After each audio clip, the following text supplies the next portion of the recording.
Under 17 not admitted without parents or guardian. I begin to doubt whether I'll ever solve this mystery. Somehow, it just doesn't add up. So many corpses, and every death a mystery. What is the connection between these deaths? Then, just to complicate everything, we opened the tomb of that strange girl today, empty.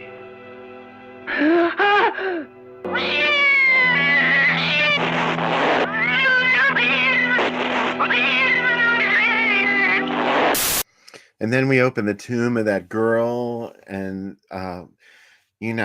this place. It's This horrible place. Strangely empty. There's been so much trouble here. Mm. Well, good evening, fans of fantastic films. Welcome once again to the Drive-In Asylum double feature. Hello, everybody. We're a double feature this week. It is. We're living up to our name finally. We did it. It took a couple weeks, but we're back and we're doing a double feature. Glad that everybody's with us. Tonight, both of these movies are part of the Avco Embassy Nightmare Theater package, which ran on American syndicated TV. And if you lived in Pittsburgh, they all ran on Chiller Theater.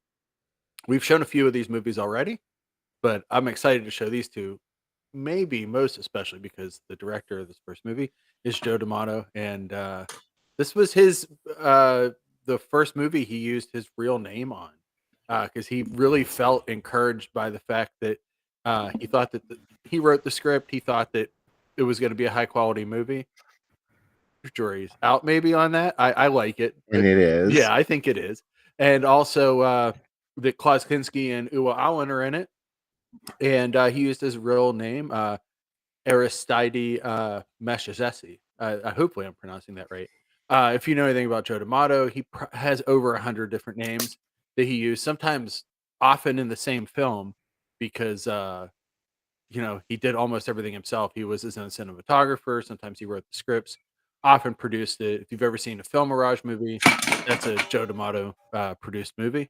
So yeah, and this movie has a lot of Edgar Allan Poe references in it. It's got a Black Cat reference. We saw it in the trailer when Greta enters the mass ball, she's wearing red and wearing a corpse-like mask. That's literally taken from Mask of the Red Death. And these are coming. This movie is from 1973, so it's kind of right at the Corman movies are still in everybody's head.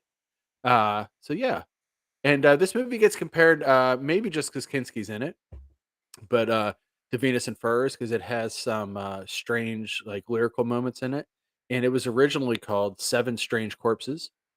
Some scenes aren't scripted or improvised on set, such as the scene where Luciano Rossi is attacked by a cat, which Joe D'Amato did by throwing a cat at him. When you see that scene, that's what's happening. And you know what? Okay. Yeah, it's like I love cats, but I've never thrown one at somebody. That seems a little wild. That's literally you've seen the poster, I'm sure, this week that has Klaus Kinski having his face destroyed by a cat, which is pretty awesome. I must confess. Anything with Klaus Kinski's face getting destroyed is A-okay. Yeah. So I like this movie though. It originally was not going to be a giallo, but at the time, 1973, most movies that were released at this time in Italy, and especially ones that were trying to get American pickups, had some elements of the giallo.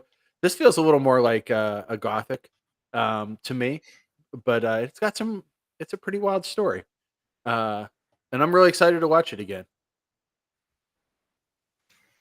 I'm so glad that we picked these two movies, Bill. This is super exciting. The other, in case you're wondering, the other Nightmare Theater movies beyond Murder Mansion, which we'll be watching later, were Marta, which we've already watched, Night of the Sorcerers, which we've already watched.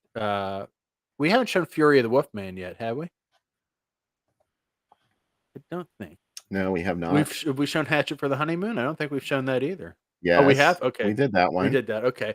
Horror Rises from the Tomb, Dear Dead Delilah, Doomwatch, British movie, one of the only British movie in the set. Mummy's Revenge, The Witch, Bell from Hell, and Witch's Mountain are the other movies in this set. I cannot believe that these movies ran uncut on American TV. I mean, there's a scene where Klaus Kinski, spoiler warning, inserts a pin into a girl's eye, and that aired uncut on Pittsburgh's Chiller Theater on July 7th, 1979 and December 26th, 1981. I was 9 years old and probably watched this and was horrified by the idea of Klaus Kinski. But you know what? Now that I'm older, I'm like, yep, let's do it. Did you watch this, Bill, when it was on Chiller? I don't remember it. No. In fact, this is going to be the first time I watch these movies the whole way through tonight. Oh wow, So that's I'm awesome. really looking forward to it. Yeah. This Because has you a know what? soundtrack, Where have these movies been all my life? I right? really like the atmospheric element of both of them. When I Yeah, was putting the trailers together, I was like, "Wow, this movie looks fabulous. yeah. It's like sumptuous." Berto Pisano did the soundtrack for our first movie, and he's also the guy that did the music for Burial Ground. So if you like that wild music in Burial Ground, good news. There's a lot of that in this too.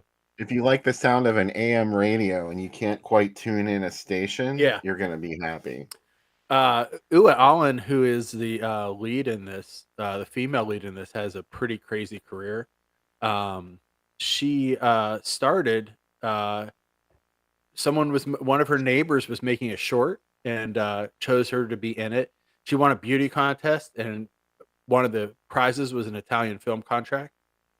She's also in Candy in 1968, but by the age of 23, she kind of felt that movies weren't for her. Before that, she was married to a man named John Shadow. That's his supposedly real name. For years, people were unsure if John Shadow was also Joe D'Amato. He was married to Allen for 4 years. They had a son Okay. together named Sean. He had his own money to produce one movie, which played nowhere in the world. It's called Microscopic Liquid Subway to Oblivion, and it stars Alex Rebar, the Incredible Melting Man, and Ua Allen. It's about drugs, acid trips on a campus, uh, and it is very, very strange. Also, so John Shadow, in spite of numerous newspaper articles, magazine articles, photos, discographies, interviews with Allen, the existence of their Swiss-born son, people think he might also be Roberto Loyola, who used the name John Shadow to write pieces and to direct Tales of Canterbury, a movie that other people think Joe D'Amato made. But Shadow also wrote the music for that song, that movie. Ua Allen shows up in a bunch of Italian movies, like I said, and you'll be like shocked when she does. But Candy was a pretty big deal when it came out. And she was kind of, I don't want to say a net girl, but kind of close. I think Yeah. that's fair. Also, if you want to be grossed out by a fact about this movie, it was made with veal intestines because D'Amato did not know how to do gore. We're lucky. The Tom Savini School people finally figured out, uh, how to do these. He was just like, yeah, let's just get guts, and That's who lays claim to it, the Tom Savini School. I mean anyone. Dick Smith probably. I don't know who invented, because if you think about it, like that's how guts were done in the Herschel Gordon Lewis movies too. They just they got like mutton and a bunch of other stuff and used it. The most frightening story about that is that his son handled the guts for Blood Feast, and he said that they just dunked them in Lysol so that it would not smell too bad. And I can Ooh. imagine like it had that like adult store pine scent, that weird like pine scent, but also guts. And poor Fudd Ramses was playing with it. Ooh. Yeah. What about that girl that had to do the scene in City of the Living Dead where Oh, she vomits all of her intestines up? I mean, she really swallowed all that oh, shit, oh yeah. The only movie that I can think is more to a disgusting. point. The, There is one point where it's a tube and it's spewing stuff out, but in the Shaw Brothers movie Centipede Horror, there's a scene where a girl throws up like about 100 centipedes, and I can't think of a worse thing to have to do for a movie than to throw up centipedes. But yeah, this is oh, this has a lot of guts in it. This is the movie that broke Joe D'Amato's heart. He really thought that this movie would be super accepted and beloved, and it wasn't. And at that point, he's like, "I'm just going to make cheap stuff, uh, and from here on out, and I'm going to make adult movies, and I'm going to just figure out how to make money instead of being an artist." So, uh, I would argue that there's times in all his movies, even the ones that he shot, that have like some moments that feel like art. You know what I mean? Like there's some really nicely shot stuff here. He wasn't kind about the movie though. He said there's not many fond memories. It's an imperfect film, pandering and mechanical due to the fact I wrote it on my own. When you don't work with someone who challenges you, stimulates you, and corrects you when necessary, helping you make what you write credible, it's hard to come up with a good product. So he was very honest about how he saw his career. Um, but yeah, wait, so he said that he apologized for the fact that the script wasn't as good because he had to write it himself. yeah, Is exactly. that what he said? Yeah. Yeah, he liked to work with other people a lot more. He really liked collaborating a lot. So, uh, anywho, the other fact that I have about this movie, Bill, is that Carlo Mancini is listed in it. If you watch enough Italian movies, you'll see Carlo Mancini's name listed in these movies. She is not in 90% of the movies that she's listed in. She was a, a member of the CSC, which is a school that in Union that placed people from filmmaking schools into movies. So if you listed somebody that is a CSC graduate in your credits, you got a tax write off on it. So Carlo Mancini's name shows up in about conservatively 400 movies. Spotting her in those movies is they're always like whenever they would ask, they're like, oh well, she's in that. They would say in this, oh she'll be in the what do you call it, the ballroom scene in this. She's not. So, but they got money. They didn't do an insert with her in it, just like holding a cocktail. Like, yeah, exactly. I'm sure they did. They would like. I'm sure they would just grab her and shoot something and say, "Look, she was in this." There's hello, like, darling. See, I'm in this movie. I got kind of obsessed about it because our guest last week would talk about it all the time. Erica and Lance, like they're like, she's in this movie, but we don't know who she is. And finally, I'm like, I have to find out because I always saw the CSC credits after her name. So I reached out to a few folks and asked and found out, yeah, like she's. I read an interview with her and she's like, yeah, a lot of people like to use my name. I don't know why. I think she probably got a kickback too somehow, but I doubt she's going to say anything about that. Well, I hope they were cutting her in. Yeah, you should, right? We don't have anything like that. I mean, we do have subsidies and we have tax shelter movies and we have the Canuck exploitation stuff, but we don't have like specific people who got. Well, I guess Donald Sutherland, right? He got to be in a lot of movies because he was Canadian, and you had to have how many Canadian actors in your movie if you made one in Canada or Canada, however you want to say it. Canada. to be, whatever. So I like that director from Canada, David Cronenberg. David Cronenberg. Cronenboig. But yeah. Anywho, has anyone seen this before? Let us know in the chat if you have or you haven't. I'd be excited to know if you have or haven't. It looks like some folks have. Obviously, Arrow put this out a couple years ago, so this is pretty, and it's on Tubi. So yeah, it's out there. Now that I have blown out all my facts, wow. I'm drinking a liquid Death Smiles at a Murder tonight. I thought maybe we'd at least have a little conversation before the facts got banged out. But sorry, I just got to. I've been excited about this all week. I apologize. Let's have a conversation now. That's the easy way to do it. Sure. How was your week, Bill? How have you been? Oh, I'm so glad you asked. Fine. Fine. Yeah. Hey, now all of a sudden, like I'm looking for things. I'm looking at your YouTube thing, that short-lived TV shows thing that's on there. I watched all those this week. The 78, 79 one's awesome because it has all about cliffhangers as part of it, and it shows Super Train too. So it's pretty great. 79 is honestly the worst year for TV, like because that's the Fred Silverman coming to NBC year. That's like the first. I think that's the first year I really started paying attention to TV Guide, and I would read all those articles about how many shows got canceled. Like 70% of NBC shows got canceled that year. Like they couldn't buy a break, So this movie came out in 73, I guess, in Italy. Yeah. Is that right? Mm-hmm. And by the time it played the States, it never played theatrically, but it was on TV, as we said earlier, in the Nightmare Theater package, which was, I don't know, can you explain that, Sam? It's like a syndicated package of films. Yeah, Avco Embassy did it. It's 13 films. Like obviously the Universal movie packages were the gold standard of, how movies got packaged. And then once that's what kind of led to, the chiller theaters and the horror host shows over the years. So studios would put together these packages of movies and offer them to UHF stations so that they had more films to watch. So these are a mix of there's one British movie, Doomwatch, one American movie, Dear Dead Delilah, and then a mix of Spanish and Italian movies in this set. None of them were cut for TV. It was up to the UHF stations to cut them themselves. Most of them were putting them on in the middle of the night, so they were just like, cool, whatever. Like, well, like Blood and Black Lace aired on WOR, I've heard, like, uncut in the 60s. Like, I'm so, sure it did. yeah. I mean, I don't know. Was there some kind of did the station have its own censor whose job it was to edit these films? A lot of times when they would get these films, they would cut stuff out themselves. Yeah. It just really depends. Like, some stations were super invested, but others weren't. Wow, this is a Pittsburgh ad because there's the Odd Dry Up ad.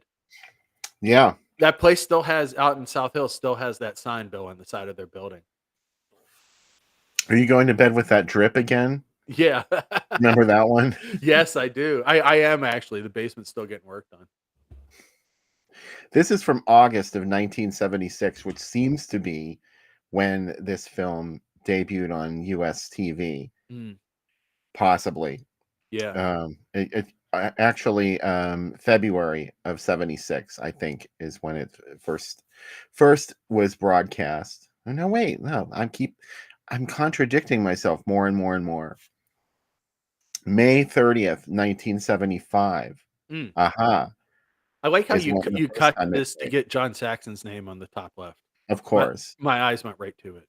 This is not from May 30th, 1975. This is from August 1976, which is when it played in Pittsburgh. And it was up against Asylum. I don't know which one I would rather watch. I Oh, mean, man. me choose.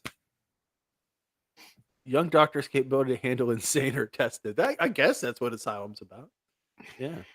Tales of the Bizarre. I don't know if you never noticed the other one, but it was Creepy Crawly Theater. Yeah, I know. Like, that's wild.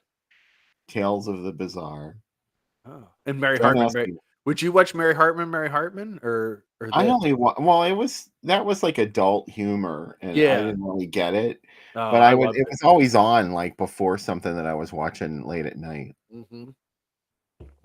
Yeah. I didn't understand the concept of a soap opera that was supposed to be watched late at night. To me, those were like, here's Night Owl Theater. Wow, that's a great description of this movie. Yeah. Except for Klaus Kinski's name being spelled Callus Kinski. We've pronounced worse on this show. Yeah, so exactly. it's not like we can point any fingers. No. Oh, I love this ad. That you showed me this earlier this week. This is amazing. I guess this is really the best thing that I was able to find. Yeah. Channel 13 is the station that plays favorites. There was no close-up in the TV guide or anything about Death Smiles on a Murderer. Yeah. That's how you knew a movie was really important, when it got a close-up. Do you remember? Oh, yeah. It had a little Judith Christ review sometimes, too. Wow, that's a huge picture within this. And that's like a pivotal moment of the movie, too. Wow. It's kind of a spoiler, isn't it? Yeah, it super is. Yeah. They're like, fuck it. This is the only it's probably the picture that was in the article that I did on the site actually has the Nightmare Theater package. There was like a PR kit that came with it, and there's some pictures of the PR kit. It also Famous Monsters even had 2 issues all about the movies in it to get people excited about them. Look down there at the bottom. Kim Stanley is Goddess. Oh, I've never seen that movie. Is it good? Ask Lloyd Bridges. Oh, all right. Lloyd, is it good? Wow, I don't know why I pulled this in there. I think I just clipped this to steal the clip art. No, that's pretty cool though. 34 movies. Wow. The dead are brought back to life in this horror film. Is that really what happens in this movie? Kind of, sort of. I guess. Do you like that Elsa Lanchester got listed over Boris Karloff in Bride of Frankenstein? Yeah. Yeah. I mean, she is the bride, so, Well, she's also Mary Shelley, isn't she? Yeah. In that little opening segment? Yeah, that's right. playing a dual role. She really had to like reach down into herself and say, "All right, Elsa, what can you bring to this film?" Do you like that people at 8 o'clock started, or I mean, at 11 o'clock started watching The Six Wives of Henry VIII, and they're like, "What else is on?" And they flipped on a Joe D'Amato movie, and they're like, "Oh wow, this is something else." Death smiles on a murderer. Yeah, they're like, I don't know." Well, you Yeah, could just flip back and forth between the stations. bestowing Bestowing doily. bestowing Dooley. doily. Oh, he's the Bes- host of those scary TV movies. Yeah. This is sort of a little snarky thing. I didn't actually get a zoom in Mm. of his quote, but he goes on about how terrible the movies are that he shows. Oh And he wow. says, I don't relate to the films. We don't have many good ones. They don't play many of the classics because they buy them in packages. We have titles such as Death Smiles on a Murderer, Fury of the Wolfman, Hatchet on the Honeymoon. He misquoted the title, but that's okay. Mummy's Revenge. There's even a film entitled Marta. Oh, Do you this. suppose it is about the horrible mess that we are having with our transit system? Oh, This is from bestowing. Atlanta. Oh, those are all wonderful movies. Why in the right? I like it just like why really big. Exactly. Why, Christina, get out of Why? that bed. Why? Wire hangers. Why? Why? Oh, look at this. There's something else you could watch. Abbott and Costello Meet the Mummy. Or a rock concert. That the Champion Don Kirshner rock concert. Championship Wrestling, Sam. Ooh, 10:30. That's a little early for Mm-hmm. wrestling in my world, but okay. Really? I'll watch. It's either on at 6:05 or it's on early in the morning, or it was on like at 11 or 12. You know, but that's okay. I'll watch it. It's championship. I mean, certainly it's all big matches. It's only half an hour. Half an hour wrestling. I don't know. Hey, Joey Bishop's on the Tonight Show tonight with Larry Storch. Listen to Vivi snoring. I know. I heard. She's like right in the microphone. Yeah, she's like. I kind of want to see the gazebo after reading about it. Really? Yeah, TV writer bungles the murder of his wife's blackmailer and tries to dispose of the body in the backyard summer house with Glenn Ford and Debbie Reynolds in color. Are you gonna do it on the Tarantino podcast? I always do whatever random movies he picks. I'm like, yeah, I'll do that. I like doing random ones because it forces me to watch different stuff. Well, anyway, I think just to prove to you that's not me. Here's Yeah. Vibs. She was Oh, sleeping. Now she she's was annoyed.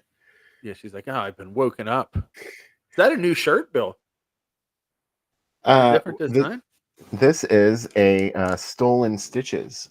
Oh, okay, t-shirt. yeah, okay. I'm repping That's the awesome. Stolen Stitches, hoping that this means that now they'll give us another video to show on the program. Yeah. I'm wearing a Neon Maniacs t-shirt. Oh, are you? Fast Custom Tees. Neon It's Maniacs backwards, so I couldn't tell. Oh, I always try. I'm like, yeah, I don't flip the camera and wait. Boop, there I am. Okay, that's the real me. Can you see the Now real show it again. me? There we go. Ah, Neon Maniacs. I cut the grass today, Bill, and I'm beat. It was super hot. Super hot out. I was thinking that when I was cutting. I said, I bet Bill's cutting the grass too. You were right, and it had been so long since I cut it. Yeah, the yard looked like it was a haunted house, like an abandoned property. Oh yeah, not quite that bad, but it just made it. If you wait long enough, it makes it difficult when you finally do get around to cutting it. So yeah, I'm trying to get to it every 5 or 6 days for now because it's been growing so fast with all the rain, and yeah, I'm not doing a good job of it. We had another tornado almost hit us this week in Finleyville, which is the next town over. It hit really close to our Dairy Queen. So it's a little crazy. Who knew, right? Yeah. I don't know. I was told that we couldn't have tornadoes around here at some point. The Spotlight 88 would tell you differently. They would say, they'd be like, yeah, we do. Well, it could happen there, like where the Yeah. Spotlight 88 was, but I mean, I'm Oh, talking where about your like in house the is. city, and Yeah. there was one in Mount Washington, and they always told you, "Oh Yep. no, if you're up on a hill, you're safe. You're not going to get a tornado up I there." watched that tornado go through there because I was working in up there. They were wrong Yeah. because it happens, and it did happen. Yeah. And I don't It's know, like when the tornado hit, what was the one the other day? Highland Park, was it? Yes. Mhm. Um, we never got terrible weather here. I mean, it was raining, but that's it. It wasn't like the wind was blowing like crazy. Yeah. So nature's wrath was unleashed only in Highland Park. My wife was actually shopping, I think in Washington, and she was not far from it, and she was like, "Yeah, it wasn't even dark out. Like it's it wasn't that bad." And I'm like, "Wow, that's crazy." So, oh well. Uh everybody's safe. Basement's still getting worked on, Bill. That's pretty exciting. The I'm getting a sump pump. I'm an adult now. And Yay. yay, and an internal French drain, and which will be cheaper than the external ones. They were going to put 100 feet of pipes in there, and I just heard like cash registers ringing as people said that. So it's still going to be expensive, but hopefully, word You're is I'll getting an be eternal French drain? yeah, there'll be a French drain and then also an adjustment to the side of the house, and, they'll be redoing some of the rain returns, and, boy, this is exciting adult stuff, but, uh, Is it guaranteed to be eternal? Or is it what? internal, not eternal. Yeah, it's 3 AM Oh, 3 AM internal drain, that I'm getting, I mean, that's but, even more than a lifetime guarantee. That's like an yeah. eternal The guarantee. guy said Like, to me, he's like, "I've never had one of these drains fail," and I was like, "That I need more than that. I yeah, need that I need yeah, you need to of it has to be perfect." I would expect you to say nothing else, guy, so Yeah. that's not gonna cut it for me. Yeah, if I go down to that basement and there's water on my movies again, I'm just gonna hang myself down there. It's gonna be like a scene from Superstition. I'm just gonna go down and just hang myself. So, yeah. Does someone Uh, hang themselves in yeah, but superstition? it's like just everybody just dies left and right. You know what I mean? It's just like people just like it's like a nonstop. Yeah, Beth and everybody. It sounded like internal, eternal. I mumble everything that I say. You wouldn't believe that I'm a writer, uh, or a communicator. You're a Uh, writer? yeah, Me yeah. too. Oh, okay, cool. Hey, look So, look at this. Ator Moonbeam already made the first cocktail of the evening. Look at that. uh, in the video, I said, you'll see it, but I said, my wife said, "Who else is going to make this cocktail?" And I said, "I bet Atar Moonbeam makes it." And You were right. I'm excited. The second drink, let me tell you what, it's a fancy one, but it came out really good. It's one of my favorite ones I've ever made. But there's a lot of stuff. Daryl, Buffalo Bill's well is like 10 minutes from my house, by the way. Buffalo Bill's house. So yeah, Yeah. yeah. And I agree with Mike. Mike said earlier that a tornado would get lost in the confusing streets. Yeah, downtown Pittsburgh can't get tornadoes because it's all one-way streets. It would it would get stuck down there somewhere. So right around Market Square and that it would get out. That would explain why there was one in Mount Washington, because like, well, it Yeah, meant to go somewhere else where it was flat, but it yeah. got the GPS got bugged out by all the hills. It was waiting for the incline and it didn't know that the incline wasn't open for a while. It was just patiently spinning around the to get on the incline with its bike. If you're not from Pittsburgh, I always feel like I have to because a lot of our chat is not. There are inclines that come up and down the hill. There used to be what, like 20 or 30 of them. Now there's like two. But you can ride up to Mount Washington, which is above the city. If you ever see those touristy pictures, that's Mount Washington, where people go up above the city. Oh And yeah. Where you go stand out on those precarious platforms. yeah, I don't know, dude.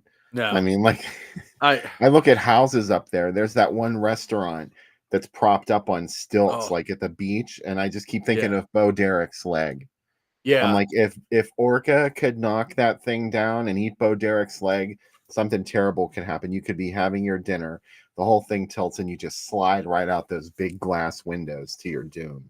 But what a way to yeah. go! Oh, I just can't. I get afraid. of anything that's hanging off a mountain. I was trying to remember the name of it. There's a movie shot in Mount Washington with Mark Singer from V in it, where he's a Pittsburgh cop, and Clint Howard is a devil worshiper, and he tracks him down outside of the pizza shop right there where the other Harris used to be, where Harris used to have that other bar. What was that one called? And anyway, like he gets kicked off the Pittsburgh force for being too brutal and moves out to L.A., which this would never happen. Oh, I remember that bar you're trying to remember now. Yeah. God, what was the name? It was haunted too. That was Rodney's place, wasn't it? Yeah, yeah. It's right next to Redbeard's, whatever. Anyway, this is, again, people really aren't from Pittsburgh. Be like, okay, guys, enough. But yeah, I would only go to that bar when they had like taste tests and stuff like that. It just wasn't really, I don't know. Those guys have no bars now. They used to have 3 bars and now they have none. Isn't that weird? I guess so. Hey, why don't we do the drink segment since we're talking about all this booze? Oh, let's talk about it.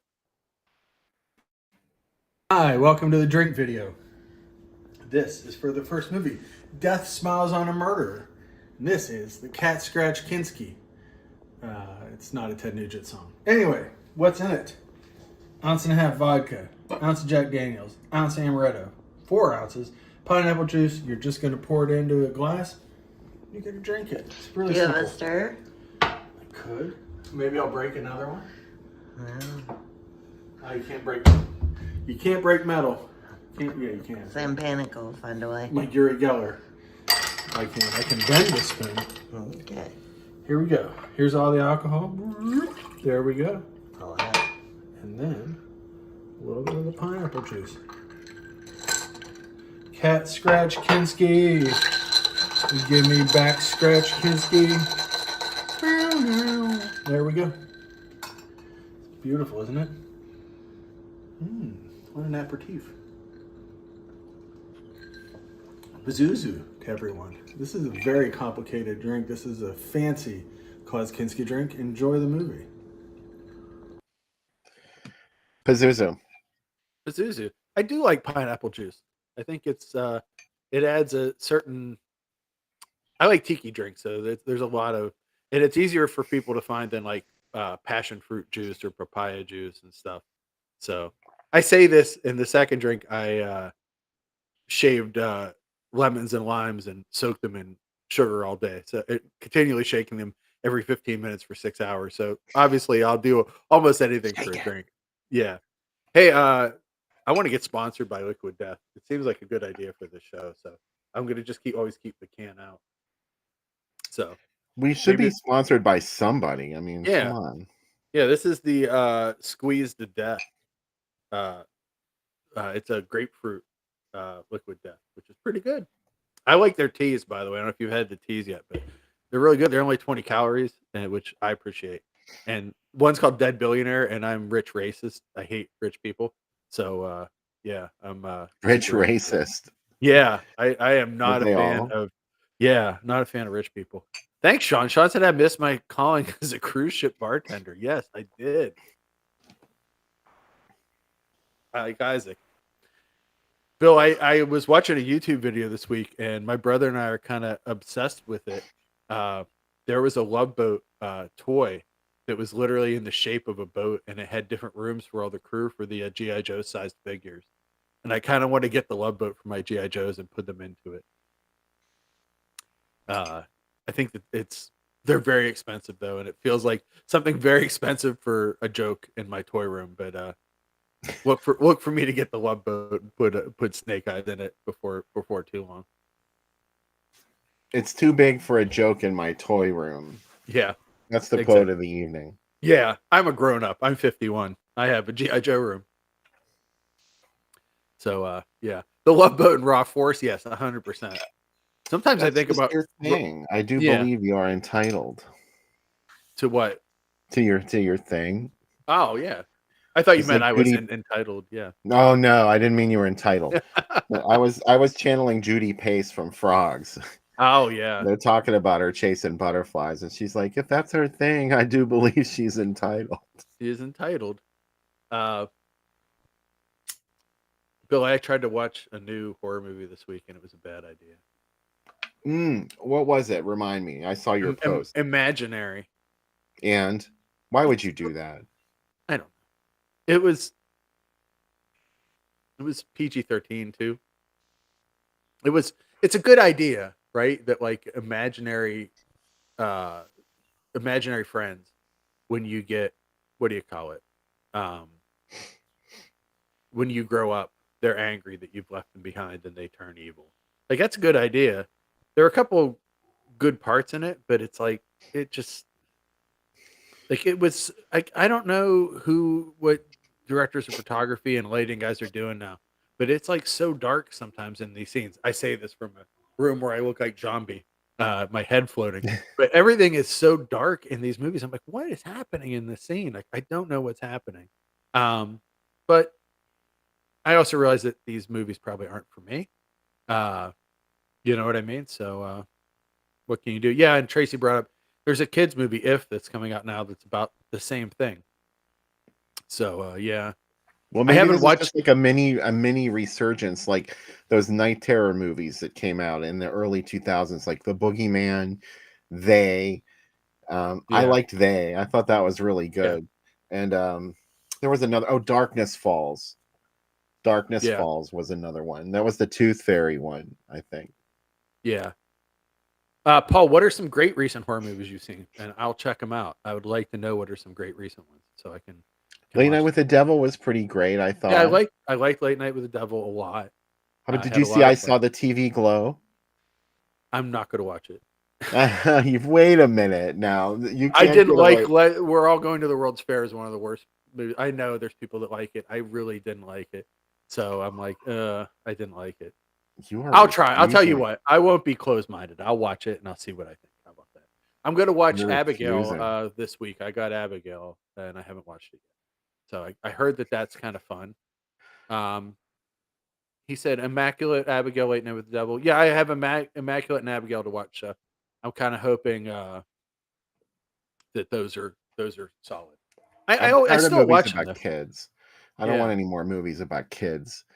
I don't want any more like Babadooks, Kick Oh, Ass. Like, just no. I want movies about old people, old rich people who are suddenly surrounded by frogs. Start there.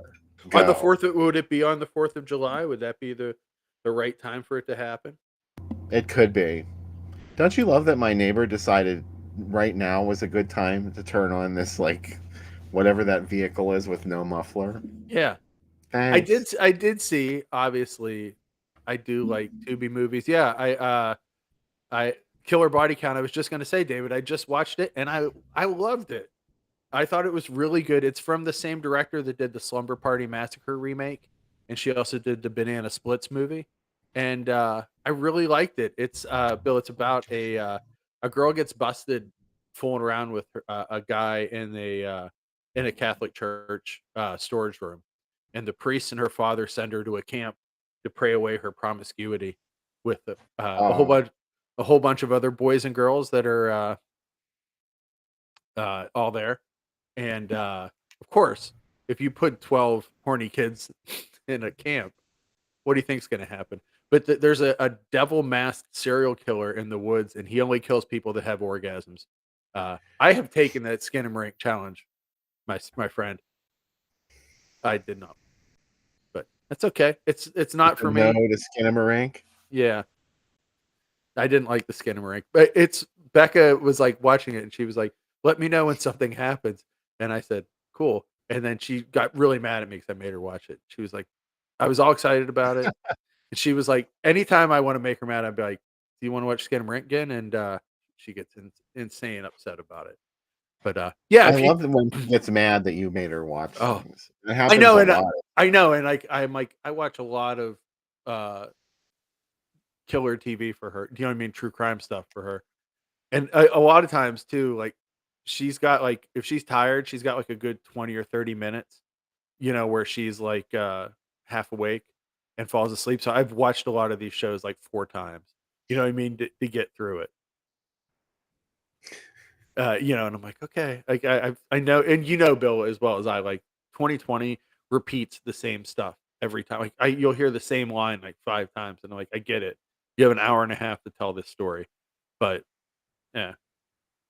Anyway, I'll watch Paul based on your recommendation. I will definitely watch Abigail tomorrow. But if you guys are excited about newer movies, uh, that movie I just mentioned that's on Tubi was a lot of fun. Like it's actually got a really good sense of humor, and it has some really funny lines in it and a lot of gore. So I really dig it. So it's I like a goofy, silly slasher. So like that's probably why I liked it. You know, Are you still excited about gore? Like, are you looking for gore I'm in a not. movie? I'm not. But when it's surprisingly good, I'm like, oh, cool. You know, like I'm not like when I was a teenager where I was like Yeah, upset that Halloween 4 didn't have enough gore. Like I didn't understand. It shouldn't have that much it's gore. something I used to be concerned about, but I'm not anymore. In fact, I just think it's overdone. Yeah. Like, there's been so much horrific, Yeah. gory shit. Like all those guts in the abomination really got to me because I knew though they were real, Yeah. and it was like that's an exception Yeah. because it went so far over the top and it was really disturbing. But I don't know, like I just see stuff like that now in movies, and I'm like, oh, that's really I don't know. They're just finding new ways to freak us out, I guess. I Like, what was like. that one? What was that one that came out? Freaky. Did you Yeah. see that? Yeah, I like that.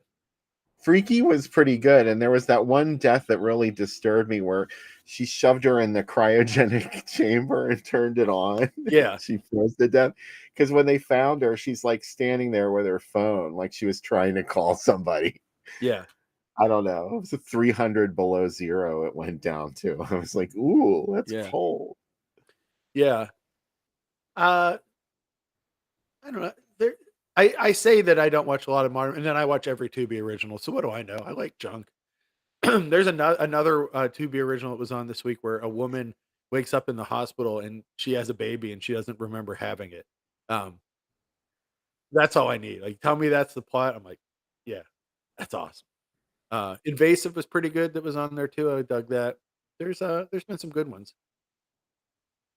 There's a real. What's invasive about? You just wrote about it, but I wasn't able to read the Let review. me load it up. I'll tell you. I'll give you a little. Please, sorry, I put you on the spot. Look what I did. No, no, it's good. I was going to say there's a really good documentary that got picked up as a Tubi original called Satan Wants You. That it's kind of like all the stuff that Late Night with the Devil was about, like about the start of the Satanic Panic and like the books about people saying they were in cults when they probably weren't. But it's a really well made movie. Yeah, Mike Warren. yeah. Michelle Remembers is the big one. Invasive's about two caterers who have no money, and they're froggers. We've talked about before. They decide to live inside this rich guy's house that they've just done a party at. That's Yeah, right. I did read it. yeah, and it turns out, spoiler warning, he has an entire lab in the basement filled with half alive people and cryogenics and stuff, and he's like trying to clone people. It gets pretty nutty. Um, but it's kind of funny. The same person did Slay, which is on there, which is about what do you call it? Female impersonators on the road, kind of like a To Wong Fu, but with vampires. And that's a pretty fun movie too. So they've been using a lot of the same directors that kind of come back and make like series of movies or like multiple movies. So I think that's kind of cool.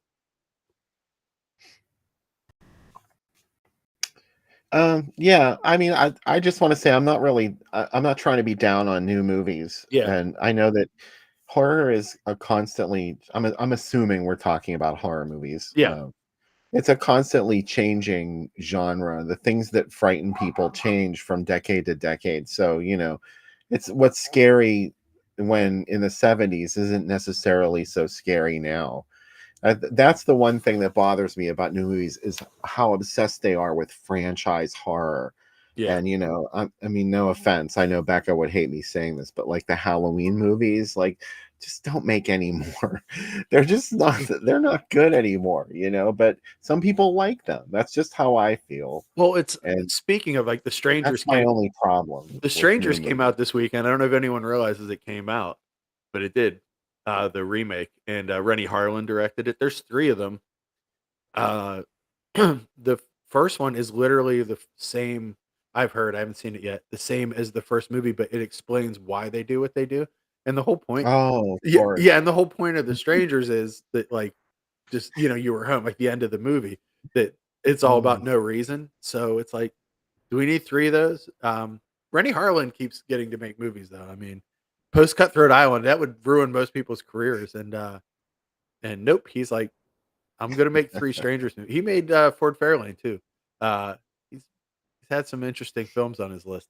But yeah, so that Strangers out, and like I said to Becca last night when we were out to eat, um, it's weird because like there's gonna be kids that don't realize that it's a remake. Do you know what I mean? Like and watch this and like their introduction Yeah. to this is because it's the idea that these IPs are im- something to make money from. Where I said to her last night, I said, probably, hopefully, I live a few more years than this, but there could be at least 5 more Halloweens before I die. You know what I mean? Like they're going to reboot it like 5 times, and it's like, are they going to be good? And and At least I 5? mean, there could be a TV series. They could be, there could be all this different stuff. And it's like, as much as I do like sequels, it's like the returns are aren't as good. Like, you know what I mean? But it's fine. Like, some Mike likes Halloween Kills. That's totally cool. Like, it's different things for everybody, but it's like uh, these. I say this as someone that loves sequels, that loves Bond movies and loves comic book movies and stuff, and keeps coming back to them. But it's like there has to be like a reason for like why you're making this versus it's like, oh well, we have a date and this is the date it comes out. Like that's how it feels with a lot of these movies. I will say, I watched the ending of Halloween Ends. Hmm. I was just, like, poking around YouTube the other day, and I ended up with these Halloween Ends videos. I'm like, "Oh, you know what? I never saw that movie. How does it end?" And I loved it, the ending. Like, that finally, what we've always wanted to happen, happens, and Yeah, they take this serial killer that cannot be killed and throw him in one of those things. Like, what yeah. is that? What do you call that? They should have made a YouTube video. You know how they like throw stuff into those YouTube videos? Oh, yeah. Yeah, they're like, "Well, Michael, can we blend Michael Myers?" And like, "Yes, we can." Um, Nobody had their phone out and was recording that. That's one thing I would have liked to I have seen at least one phone in the movie. I think about I'd like to see a movie where there was a new family that just moved to Haddonfield. They have no idea the backstory. They have no idea of all the stuff these people have gone through, and they look out their window and like an entire procession is spoiler if you haven't seen it. An entire procession is carrying Michael Myers' body to a junkyard to throw it into a thresher or whatever that is. And it's like, wow, like should we have moved here? Also, the funny thing about those movies are that the meanest kids in town are the marching band. Like the bullies in the town are the marching band. But we've proven in all the Halloween movies that the kids in Haddonfield are the worst people. I mean, just look at how rude they are to in 4. And they're like, your uncle's the boogeyman. Now, we can't hold people responsible for things that their family members did. Yeah. Yeah. But that's the thing. I know when there's going to be another one, I'll be in the theater the first night. Like I'm talking a good game, but I am very responsible for uh these movies continuing because I go as soon as I mean, I'm gonna go see Furiosa next weekend. I mean, the new Mad Max movie. But Well, you'd go because Becca would wanna go. yeah, but You're gonna I see mean her and I go. definitely want to see Mad Max. Like I'm like, yeah, like I'll see any George Miller movie. So like I'm excited about that. But like yeah, whatever comes out, I'm gonna go see. I don't know. I'm Well, I it's hard though because it's like where do you take a movie that's had like 10 sequels? Like how do you make it new and exciting again? you don't. No. That's the secret. Yeah. It's not new, and it's not definitely not exciting. Mm. I like David's idea that they should have had taken Haddonfield's Arby's uh and sliced them up for cheddar melts. And then like they used to have that red lamp. They cut to the red lamp on his meat and it grows back together like Christine. Hey, you know Uh, what? We're watching Death Smiles on a Murderer tonight, and it's about yeah, time to start the movie. it is. There's one thing that I wanted to touch on before we get to the movie. This is very exciting for me to be watching these because I don't know, sometimes the title of a movie was enough to turn me off. And like we saw in those newspaper listings, there was always something competing with a movie. Yeah. So sometimes the title alone would be enough to make me decide, well, I'm not going to watch Death Smiles on a Murderer. I'm going to watch something else. And, I didn't get to see this, but this reminds me of that era, that Mhm. late night, that beautiful, beautiful era of Saturdays watching great movies on TV in the morning, in the afternoon, and late at night. There was This is always something coming on.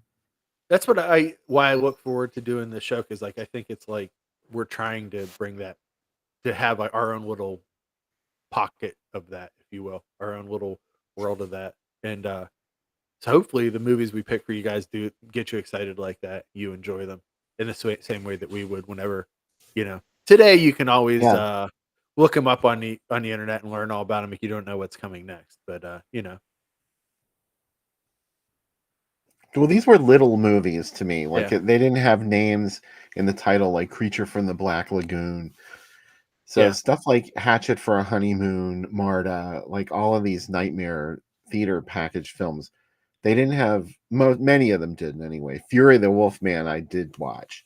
That yeah, got my attention right away. yeah. And it was also a little bit of a revelation seeing shirtless Paul Naschy in that film. That's something I'll never forget. That's why I'm always kind of mind blown that Marta played Chiller Theater because it's Marta. like a relationship drama more than like Yeah, you know what it's I mean? really Like not a horror movie at all. no, but like that's cool though. I don't know.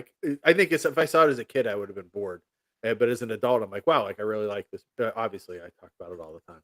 But like that's what I like about this package. There's some really strange movies in it, and they all like have like they're all small movies, like you said, and they're all very much their own little worlds. And like that's what's kind of cool about them. And the fact that they would just show up on your UHF TV on a Saturday afternoon or a Saturday night. I mean, how cool is that? You know? Just being exposed to all those different kinds of filmmaking at a young age was something Yeah. that we had going for us. And again, we were forced to watch a lot of this stuff because you just couldn't choose anything Yeah. like it is today. So sometimes it forced you out of your comfort zone a little bit I and think to watch. YouTube does that for me. 'Cause like I've been watching a lot of made for TV movies this week, and Yeah. I've kind of been like, hey, you know what? I'm just whatever TV movie comes on after, I'm gonna keep it on. And I actually got to see a couple cool ones this week. So which you'll see on the site next week. But you know, You I can remember do watching it. I mean, if you have the inspiration to do it, you can go out there and find these things. But sometimes people don't know where to look. yeah. They don't know where to start. We just end up being it's so the information is so rapid fire at Mhm. you. Like you pull up YouTube and there's all these suggestions of things that you Yeah. could watch. It's hard to stay focused sometimes, at least for me, It's when I'm hard to stay doing that. focused, and it's easy to go down a rabbit hole when you were Yes. looking for something else, and you're like so that's why, like, a lot of times, I take, and make, like, a playlist, you know what I mean? Like a watch later so that I'll have, like, 10 TV movies in a row. You know what I mean? So that they're, Yeah. like, things that I'm looking for, and that helps me focus on them. So So, that's why I like doing this show. I like this ritual yeah. of watching movies, and they're just, here are the movies that we're gonna watch, or Would the you call movie. it the horror ritual? The He's so horror ritual. dusty. I mean, like you Yeah. think, they could clean the place up a little bit. Yeah, do you think he's like a mold it smells moldy Do you when like he's sleeping in cobwebs? I mean, just because you're uh, a uh, vampire doesn't mean you have to yeah. be dirty. If you're a vampire, do you have to sleep in dirt? I guess you have to have the dirt of your homeland, but, like, That's everything else different. can yeah, but everything else can be clean, right? Mhm. Like, aren't vampires generally aristocratic creatures by and large? Wouldn't they want things to be cleaned Well, up? Dracula was. I mean, I Yeah, don't know. but, he's like the archetype, I guess, or, eh, you may know him as Alucard. Sorry to spoil who he is. Ugh. That's I'm gonna make the clean vampire. That was the Velvet Vampire clean. She was. Yeah, She was a new freedom girl. yeah. A new freedom. She was. It's the today's now generation. All right. So the link for tonight's first feature is on Groovy Doom on Facebook, or you can just go to Tubi. We're watching it on Tubi because it's on YouTube, but the version is kind of wonky. And I wanted to, view the nice fixed up one. So Yeah. anyway, We'll see you go guys get in a the little link bit. there. Yeah. Yeah. Anything else you want to say before we sign off the first segment? I am super excited to have the show happening, and sorry to barrage you guys with facts. I just love Joe D'Amato and love his movies, and got really excited about it. So You're really I- in your element when we do this kind of stuff. Like, my role is just to let you do your thing because this oh, is your jam. This is like the sweet Yeah. spot for Sam Panico.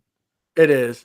This and like I think our mutual sweet spot is like Exorcist ripoffs from other countries.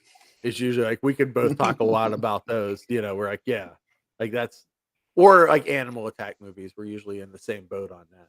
But yeah, this is my most beloved era of movies. So I'm very excited about it. All right. All right. So make sure you go watch Death Smells on a Murderer. Come back afterwards. Lots more to talk about. The Drive-In Asylum double feature.